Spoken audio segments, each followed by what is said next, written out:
You're listening to the Fitzrock Podcast, interviews where we explore the shifts and transitions of life. Here are your hosts, Keith Rock and Don Fitzsimmons. Welcome, everybody. We are excited to have Dr. Katherine Blackney with us. We've had her on before. She is a Fitzrock Podcast favorite. She is an individual therapist, a couples therapist, and a sex therapist, and has also written a book. If I took the time to list all of the things I could about her professionally, that would take the entire podcast. So we won't do that. We'll dive right in. Katherine, welcome to the podcast. Thank you so much. It is so great to be back with you all. I'm really excited for this time. Thank you. So Katherine, wow, excited to have you. Actually love your accent, by the way, or your drawl.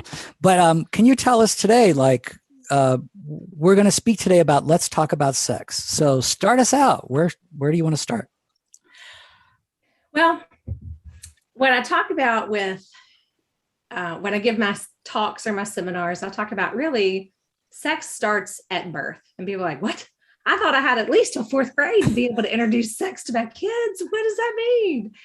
And the reason for that is at birth, a little girl will vaginally lubricate within 24 hours and a little boy will have an erection within 24 hours. So our bodies were created for that naturally to happen, and it's happening. And so the way we interact with our children at a very young age teaches them about their gender, about masculinity and femininity. Also, the way that we interact with our partners or spouses, that also shows healthy sexuality. So I explain this with an analogy like this. Let's say dad is in the kitchen and greets everyone. Mom's in the kitchen as well. And he goes over and he pinches her booty and says hello, and she swats his hand away. So right there, that's a communication style where it may be perceived as dad or man pursues sex and mom or woman is embarrassed by it and rejects it. So right there, you're given some stereotypical roles of understanding sexuality at a very young age. So it's in the way that we interact with our partners or spouses, as well as the way that we interact with our children. So it really starts at a very young age. And then the conversations you have with your children evolve and continue to become more developmentally appropriate as the children get older, where you then introduce body parts. And a funny example, my 9-year-old was helping me get all the kids ready for bed. And I said, okay, will you go help your 5-year-old sister take a shower? Just show her where the shampoo is, body wash is, and conditioner. She can get the rest. So I overheard him outside the shower saying, okay, now wash your vagina and your booty too. Don't forget. And then my 5-year-old daughter was like, those are potty words. You're not supposed to say those. And my son was like, they're body parts and it's appropriate when we're bathing. And I thought that was just great, and that's all that my 5-year-old needs to know at this point is her body parts and what they do. And now my 9-year-old knows a lot more about sperm and egg and how they're created to, come together to create a baby, and how a baby is formed in the mom's uterus and grows and grows and grows. And then, comes out either the vagina or is cut out, and so we've also introduced adoption into our world. And so our 5th child is adopted. And so that has just been a beautiful way also of expanding the definition of family and talking about birth mom and birth father and talking about like families are made that way. I didn't grow her, but she is mine. And it was really sweet. We were in the car with my daughter's birth mother. We're very close with her.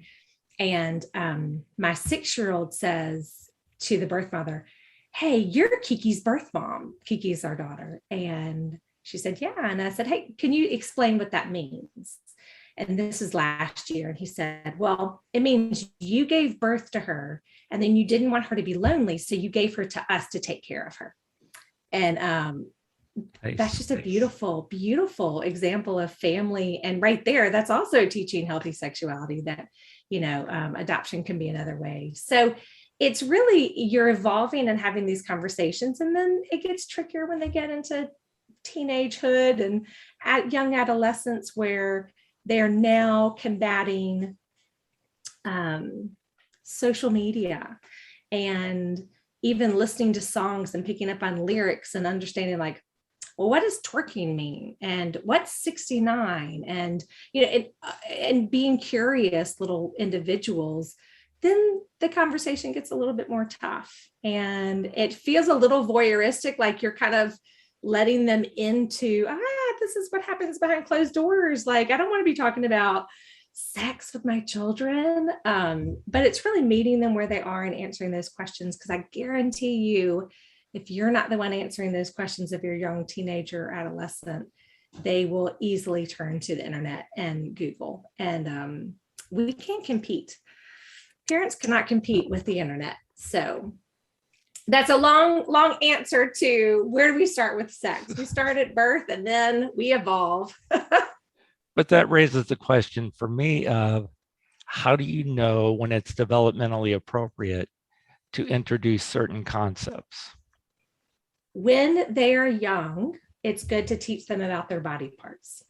And you teach just about at a young age kind of what the vagina does. It excretes urine when you go potty.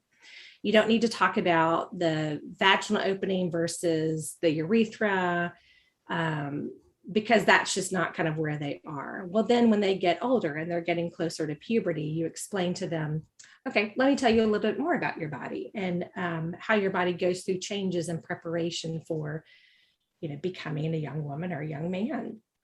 And it's nice because their bodies, you want to be ahead of it. You want to be a couple of years ahead of the puberty. You don't want to be like, ooh, I start seeing underarm hair from my son. I guess it's time to have the conversation. You really want to help them understand, like, hey, your body's going to be going through some changes, and pretty cool, but also can be really, really tough. Your emotions are going to feel crazy one day and down one day and happy one day. And this is the worst and nobody understands me and the woe is me kind of fifth grader. Like, every kid goes through that emotional roller coaster in fifth grade.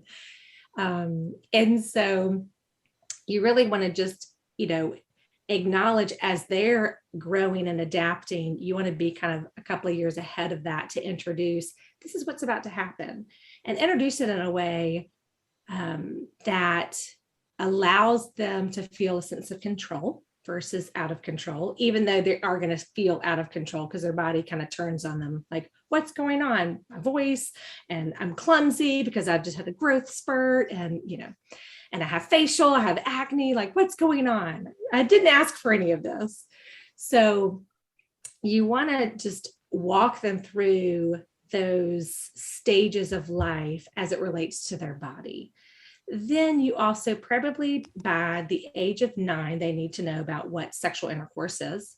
It's introduced into the school systems around maybe a little later, but you want to get it in before 5th grade. That's typically when, especially schools in Tennessee or where I am, introduce it. They have sex ed. So you want to get that in a little earlier. And again, you've already laid the foundation for how you talk to them at birth, and then talking to them about even sometimes self-stimulation. If you catch them self-stimulating between the age of 4 and 6, is pretty common for girls and boys to self-stimulate. And you've already laid down the guidelines of our genitals are special, they feel good to touch, but they're private and we don't touch them in public. And you've put down those boundaries. You haven't shamed them. So they already kind of know a little bit of that. And then around 9 or 10, they start having what's called the crush hormone, the DHEA hormone, where they start really noticing the differences in girls and boys and having crushes and kind of becoming into puberty. And that's when you then want to start talking about hormones and hormone changes and nocturnal emissions. And, this is your body kind of growing. This is your body taking care of itself, going through cycles. And this is what happens if that happens. Like, you just let me know and we can wash our sheets together, like that kind of stuff. Like, you just make it very normal. Like, this is a part of growing up. There's nothing gross or bad or wrong about this. It's just a part of growing up. And then you move into, having the masturbation talk. And I really encourage parents, because there's all sorts of faith discussions, secular discussions around masturbation. So I try to encourage the parents to wrestle with where they stand, and then to educate their kids and help them navigate that. It's not really about quantity in terms of like, you can only, masturbate this much, or you can't masturbate at all. It's not really about that. It's about a heart issue, about like, where's your brain? Where's your mind? Where's your body? Are you regulating your anxiety in healthy ways? Do we need to introduce a sport to kind of get some of that anxiety and nervous energy out, and, kind of tucker you out a little bit? Are we bored? Are we spending too much time on screens? So you really just try to navigate that as parents or caretakers, and then educate your kids for them to feel like they have a handle on that. And then, of course, you move into the dating world, where you talk to them about, what is dating, and how to court somebody in a way that feels right, and when to introduce physical intimacy. And even with some of my clients who have been high schoolers or early college, I love being able to walk them through allowing them to arrive at their own limits and boundaries, and sharing, hey, let's just go into this eyes wide open. And knowing that if you don't stand for something, you'll fall for anything. If you don't go into, at 14, 15, 16, if you don't go into a dating relationship with boundaries and limits for yourself, you'll fall for anything. It's just too enticing. It's too intoxicating. It engulfs all of our endorphins and dopamine and serotonin levels, to where our brains really aren't developed to think long-term consequences until we're about 24, 25. So if we wait to make a decision in the process, more than likely we're going to be impulsive. If we've made the decision prior to, it may be a little easier to kind of hold those boundaries. So you talk to them about, what they look for in someone they would want to date. And then, you evolve into like, okay, now you're going off to college, and let's talk about that. So you really you evolve with the developmental milestones that your children are evolving with, and you educate and empower them with knowledge, so that they continue to come to you for the questions versus their peers or the internet. We cannot compete with the internet.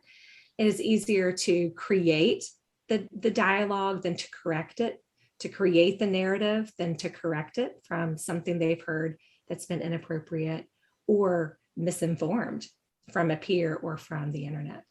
So, yeah. A question I had when you said earlier, the crush hormone. So does that stay with you as an adult, like throughout adulthood? And could you tell us about that? Sure.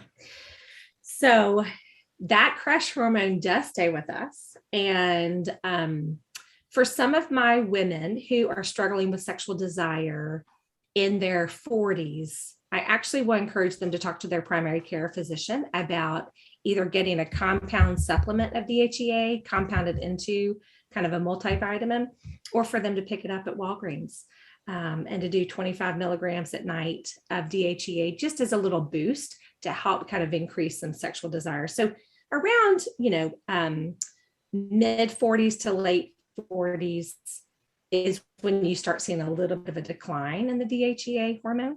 But yes. And so what happens, it's really interesting, what happens in a new relationship, this can be a 14-year-old or 24-year-old. You have a surge of oxytocin, which is the bonding hormone. So when we are in a new relationship, when we have orgasms and when we breastfeed, those are times when we have a natural surge of oxytocin in our bodies to help us bond with our partner, bond with our person we're dating, our spouse, or our children. And so within a new relationship, and I usually tell my parents of 13, 14, 15-year-olds, like, just kind of hang in there with me. When your son or daughter comes home and says, I'm madly in love, I'm like, give it 3 months.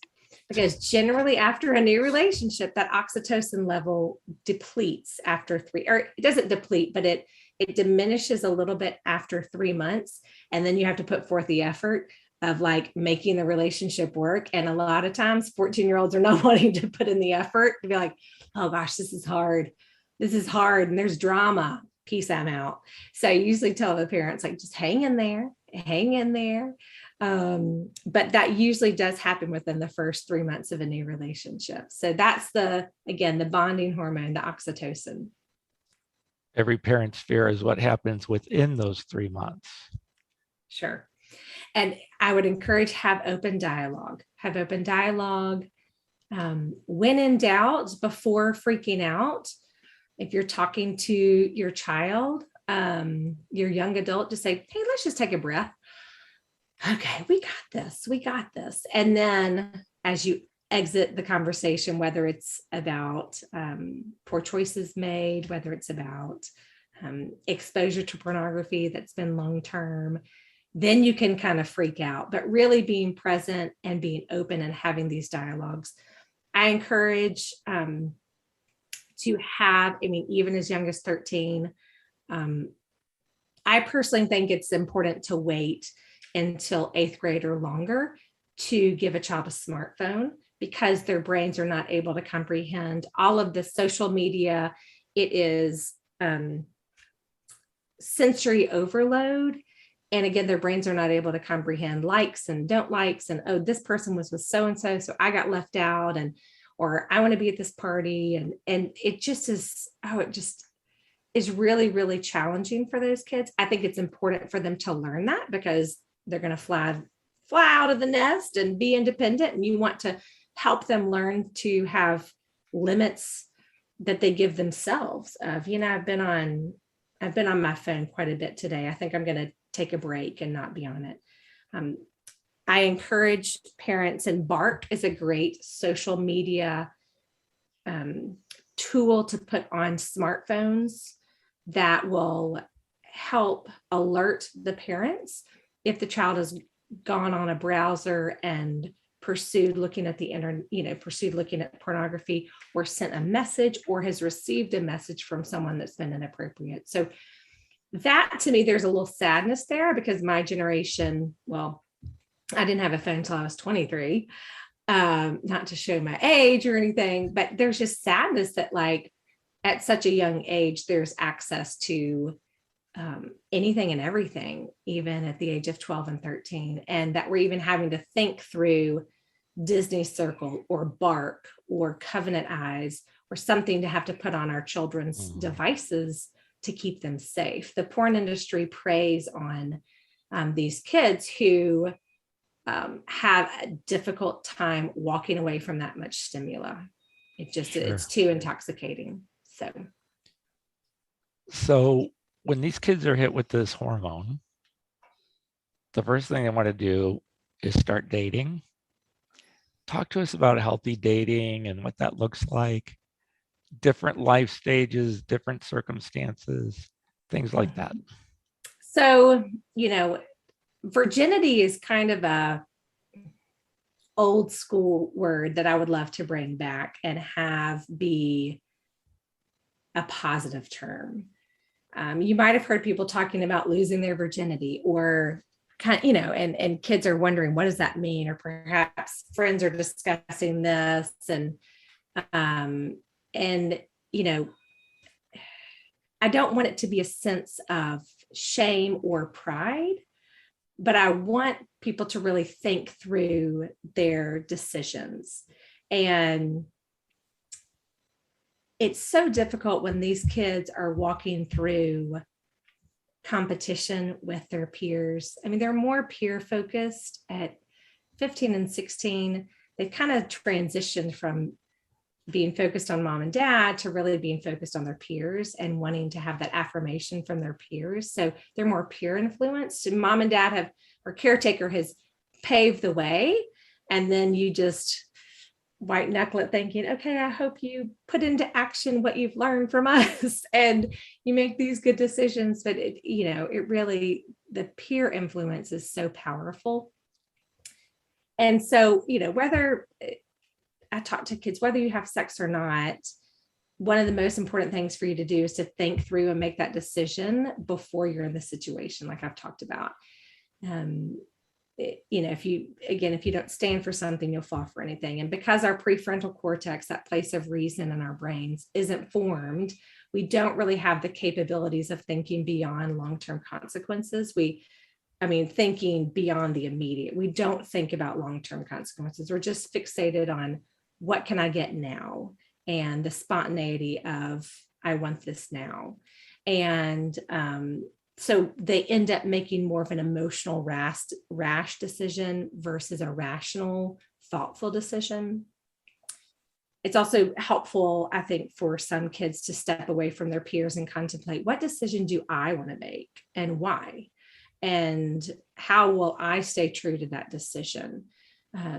And so, you think about kind of the age of consent, and honestly, you can begin teaching your kids consent at a very young age. So we have a great neighborhood we live in. And when we're sitting outside in the front yard, my children love to pet any and every dog that goes by. And they've learned to ask consent. And so they will say, can I pet your dog, please? And we've taught them that, some dogs are friendly, some dogs aren't, you never know.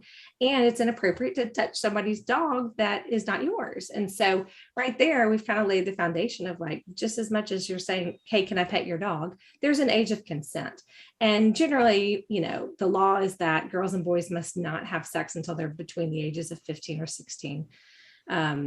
16 or 18 in some states. And this is known as the age of consent. And each state kind of determines your own age of consent, but it's defined as like a clear agreement or permission to do something. And so you talk to your kids about that in terms of when they're dating. I mean, even learning consent to, can I give you a hug?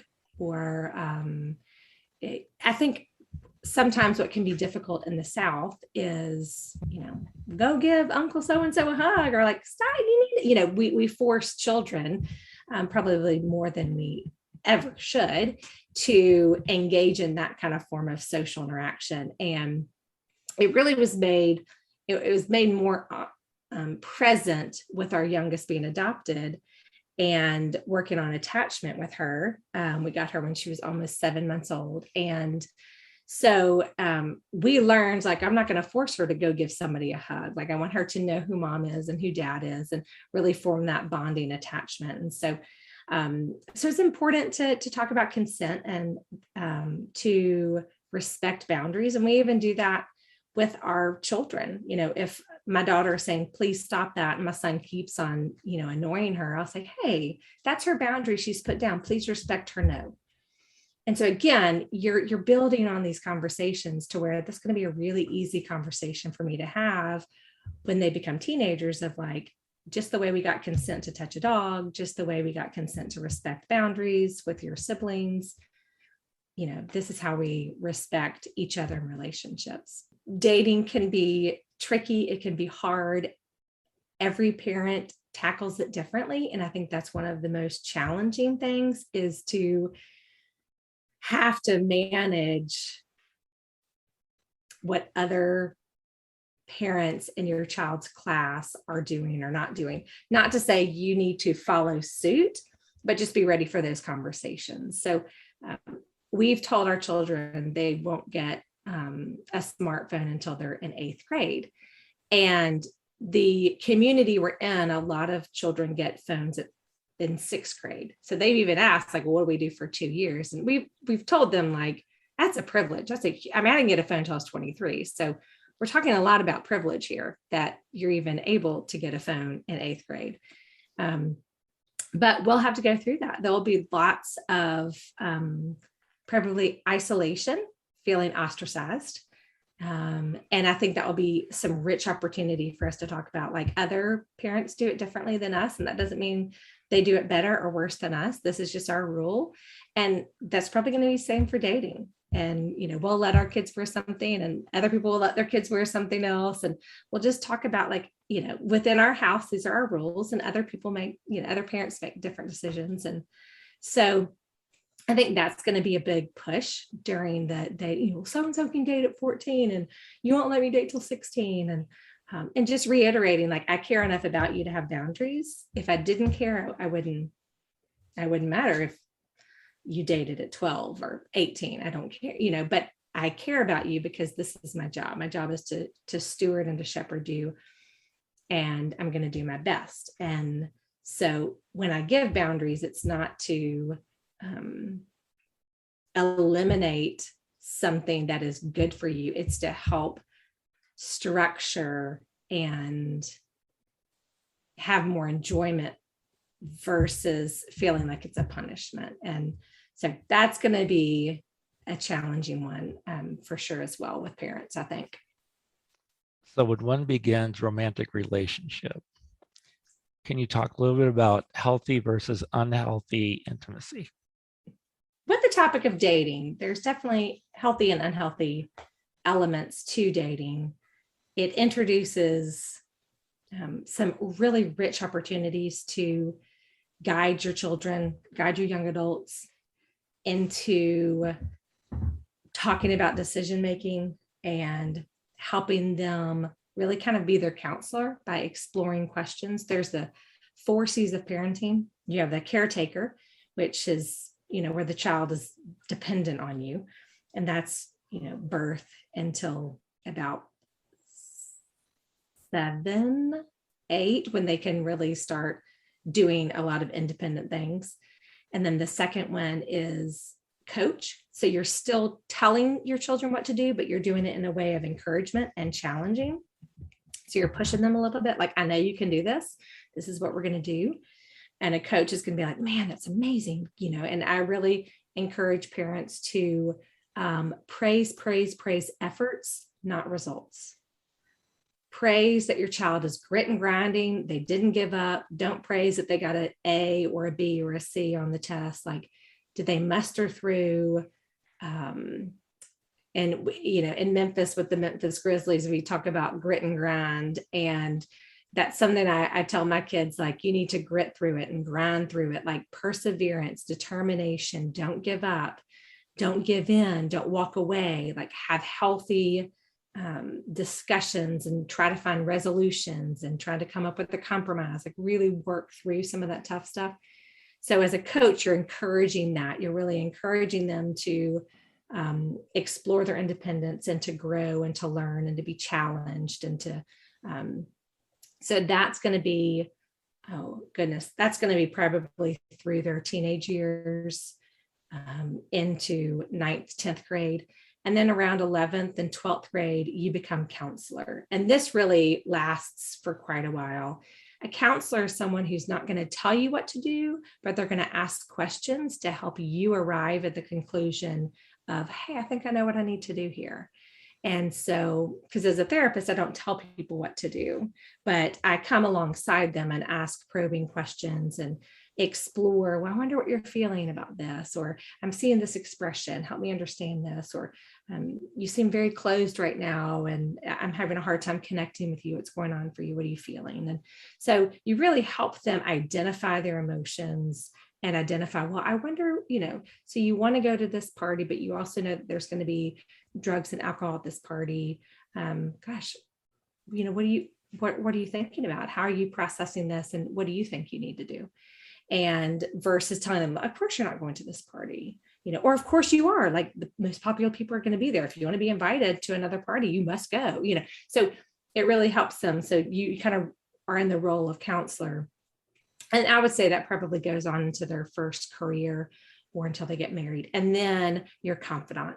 And that's where you just get to really nestle down and be their confidant. And my mom and I talk almost every day, and if not every day. And she'll still tell me, well, okay, as your mother, I think, da, da, da, da. And I'm like, you can say that, but there's a level of like, we get to talk about confident stuff. We get to talk our confidential stuff. We get to talk about adult stuff and really have that interaction. So when you're talking to your kids in this dating era, you're really wanting to, it's that coaching and counseling stage as a parent, and you are helping them understand that like going out with someone can be really great.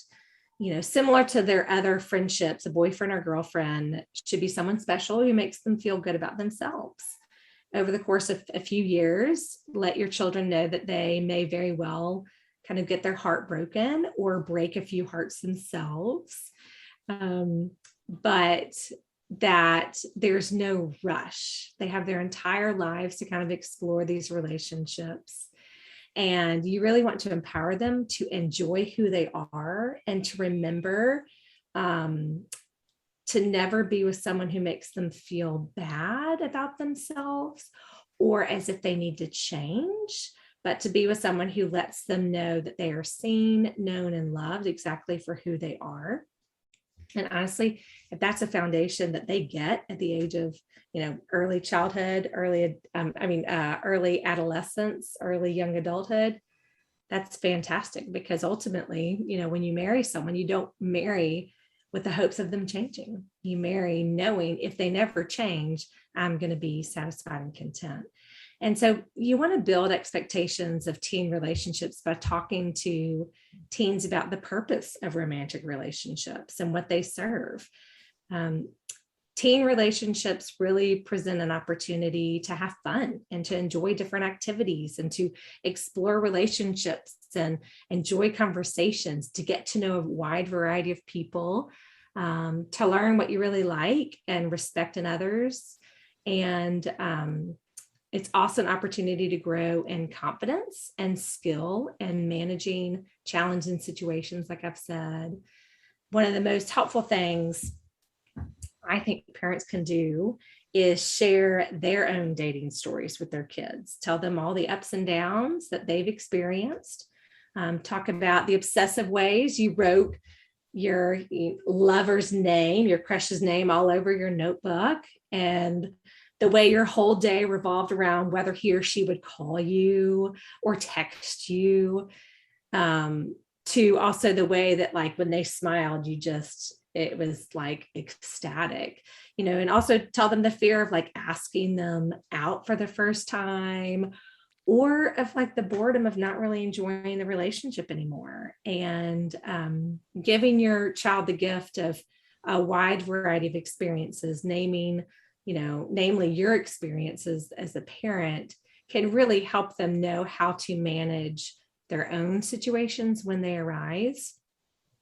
It's normal to also talk about it's normal and good for them to feel sexual excitement and for someone they care for, to want to kiss them or touch or be touched, or even to want to be united with some sexually, and just reminding them that sexual their sexual boundaries require a lot of discipline and may often be the most difficult choice they have. So you want to prepare them for that. Kids are also going to be really challenged with the pop culture topics of hookup sex and casual sex and sexting. So you want to inform them at a young age, this is what those definitions are. And you also are going to want to encourage face-to-face interaction when possible. I think this is really important and is kind of a lost art in the form of texting and Snapchatting and instant messaging and Facebook messaging and Instagram messaging. Is we've really lost the thoughtfulness of being in person and the art of interacting in person. So I really encourage as much face-to-face interaction, and balancing their time with the person they're dating with also their other friends. So helping your child know, okay, not every night on the weekend is going to be spent with your partner, your girlfriend or boyfriend. We can't minimize other relationships and grandiose, kind of make this grandiose and make this the only relationship that's in your life. And so normalizing and having a balance is really important. Some parents have asked, what's the guidelines for dating? And it's really important to help your child evaluate and judge what is healthy at different ages, what is permissible. Some things are permissible, but they're not always beneficial. And that's, again, where we think more immediate gain and not long-term consequences. Mm-hmm. And so readiness to date is not really determined by physical maturity, but it's more about emotional maturity. And that's going to be really understood by the parent. This is where you get to be the leader in this. In a book, Teen Sex by the Book, they suggest some helpful questions to determine readiness for dating. So here are some questions I think are really important for the parents to explore with their kids is, do they have a healthy self-esteem? Are they going to be dependent on this relationship for their self-esteem, or do they have an identity outside of this relationship? It's going to be very important, especially for girls, that kind of morph into my self-esteem is by being a girlfriend or by being in a relationship. And so if we're putting all of our hope in and the self-esteem in that basket of being in a relationship, then we're idolizing that relationship. And that's not healthy for anybody. Another question, do you have the ability to set boundaries? Are you capable of saying no? Are you capable of saying yes? Are you capable of thinking through, I think I want to stay in tonight. Or yeah, I would really love to go out. Or, I'm going to respect my parents' curfew and be in by a certain time. So do they have the ability to set boundaries and stick with them? Are they strong enough to say no? Do they have the resilience to accept rejection? If you have a child who really wrestles with feeling rejected and again gives so much identity to that, then they're maybe not ready for a serious relationship. Do they have the capability to be generous or to reject another? Are they able to say, hey, I really enjoy the experience I've had dating you, but I just don't think this is a good fit and I don't think we need to date anymore? Are they able to say that? Are they able to graciously walk away from a situation? And then also, what are the standards for agreeing to date? And I think it's really important for parents to just kind of walk through those questions with their teenager to see what is the readiness for their dating. If they're going to set limits, if we're going to set limits as parents, we must have the energy to reinforce those. And remember, kids who have a reasonable dating rules, they're encouraged by caring and supportive parents. They're less likely to experiment with sex than those who come from real permissive homes that don't give any guidelines. You have given such amazing information, and I hate it that our time is up because we still have a bunch of questions, mainly about adults who start dating again. They've been divorced or ended a relationship. Would you be willing to come back on for part 2? Absolutely. You just name the time and place and I'm there. Awesome. That's awesome. And do you have a book out yet, or are you still working on it? I'm still working on it. I'm working with an editor. And so I am hoping to really kind of buckle down and get this finished because I really wanted to get it into the hands of readers to help. So stay tuned. Stay tuned. Do you have a working title yet, or is that still in process as well? So right now it's What Goes Where. And we're toying with the subtitle, but the subtitle right now is How to Talk to Your Kids About Sex and Other Unmentionable Topics. And we start from birth and we go to 18 years old. And for people that want to follow you in some way, what avenues would you give them? Oh, great. Yeah. So I'm on Instagram and I'm on Facebook as well. And I have my website is katherineblackney.com. So my Instagram is Katherine Blackney, PhD. And my Facebook, I think my Facebook is the same. I think it's Katherine Wilson Blackney, PhD. Well, we will definitely be in touch to schedule something else. Thanks so much for being with us today. Thank you, Catherine. Thank you. You're awesome. Thank you for listening to this episode of the Fitz Rock Podcast. The music you are hearing is Swim with Wild Musical Instruments by Your My Muse. Copyright 2019 and licensed under a Creative Commons Attribution Non-Commercial License. Until next time, have a fantastic life.